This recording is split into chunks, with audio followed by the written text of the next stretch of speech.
E daí eu separei aqui 3 pontos chaves, 3 motivos para o seu paciente sofrer a fadiga. Eu separei em 3 blocos que eu quero muito trazer aqui. E o primeiro bloco, aqui ó, o impacto do conflito emocional no corpo do paciente.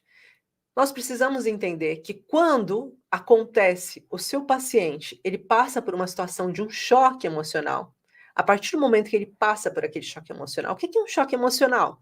Gi, é um momento que o seu paciente não estava à espera de receber uma notícia. É um momento que o seu paciente não estava à espera de passar por uma situação de dor. É um momento que o seu paciente ele não fazia a menor ideia que aquela coisa ia acontecer daquele jeito, daquela forma e que ia trazer tanta dor para ele.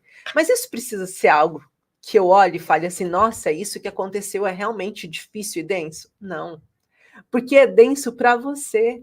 Você viu que eu falei da palavra chata? Para você, a chata pode não significar nada, mas para mim aquele chato era muito forte.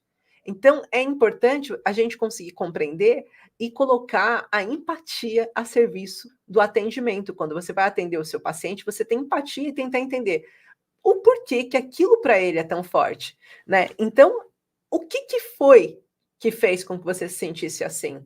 O que foi? Tem casos em que, por exemplo, você pega um paciente que passou por um abuso às vezes de até de um incesto, às vezes um abuso psicológico grande, e que ele não se sentiu impactado com aquilo. Mas anos depois ele se sente impactado com coisas muito menores.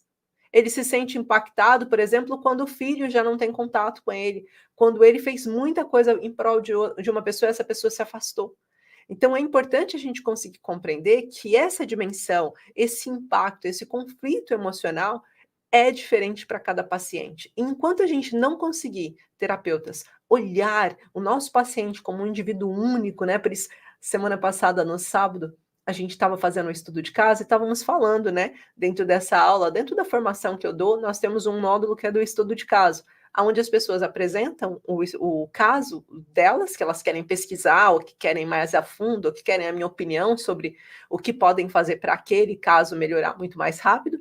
E daí, a partir do momento que apresenta, a gente começa a olhar e entender o que está acontecendo com aquele paciente. E uma das coisas que nós falávamos naquele dia do estudo de caso era exatamente isso, de entender qual era o conflito emocional do seu paciente como indivíduo e o quanto isso traz aprendizagem a longo prazo. Porque quando você vai ver, eu hoje tenho centenas de pacientes catalogados que eu já atendi, com os relatórios de todos os pacientes que eu atendo têm o seu próprio relatório. Se ele vai me procurar daqui a anos e falar, Gi, você pode ver para mim o que aconteceu na nossa consulta, ou como eu vou lá, coloco o nome dele, eu sei que eu vou encontrar esse relatório, são centenas de relatórios.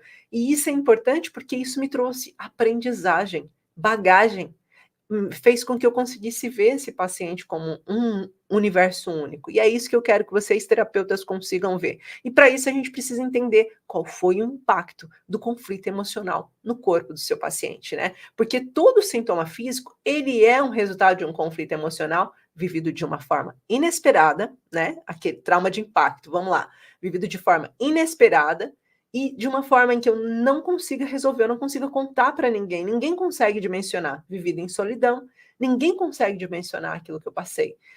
Aí tem uma questão. Se eu fui vivendo vários pequenos traumas, isso vira acumulativo.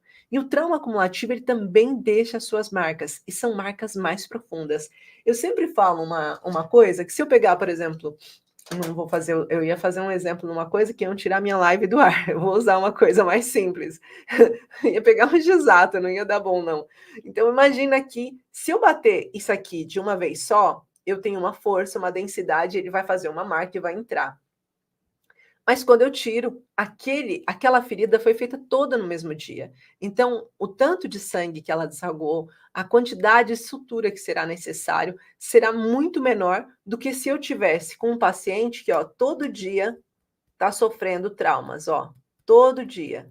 Por quê? Porque não dá tempo nem da cicatrização e já está entrando de novo. Não dá tempo de cicatrização e aquilo vai ampliar a cicatriz emocional.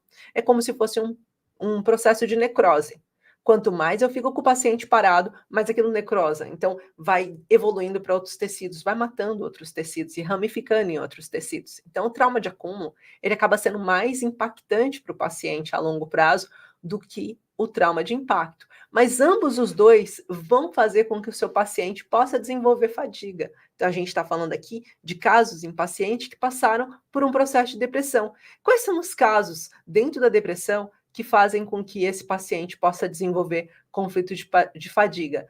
Gente, na verdade, os que mais vão aparecer são sempre a desvalorização, porque são conflitos emocionais que são gerados e que, de forma natural, acabam fazendo o seu paciente ter o sentimento de trauma acumulativo, que vai acontecendo ali. Mas casos de perdas emocionais, né, acabam afetando o paciente de uma forma intensa.